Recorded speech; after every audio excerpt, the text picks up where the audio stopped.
YSR Congress party రాష్ట్ర BC cell అధ్యక్షుడు మరియు శాసన మండలి సభ్యులు ఆర్ రమేష్ యాదవ్ పై టీడీపీ గూండాలు చేసిన దాడిని రాష్ట్ర వైఎస్ఆర్ కాంగ్రెస్ పార్టీ సంయుక్త కార్యదర్శి షేక్ సిరాజ్ బాషా తీవ్రంగా ఖండిస్తున్నారు. ఇది దాడి మాత్రమే కాదు, రాష్ట్రంలో బడుగు బలహీన వర్గాల అందరి మీద జరిగిన దాడిగా పరిగణించాలి. రాష్ట్రంలో ప్రజాస్వామ్యం లేదు. తెలుగుదేశం పార్టీ నాయకుల డైరెక్షన్లో రాజ్యం నడుస్తుంది.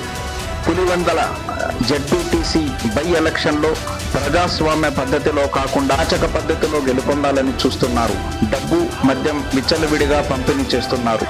జరిగిన ఘటనలో ఈసీ వెంటనే స్పందించి దాడి చేసిన టీడీపీ గుండాలపై తగిన కఠిన చర్యలు తీసుకోవాలని కోరుకుంటున్నాము.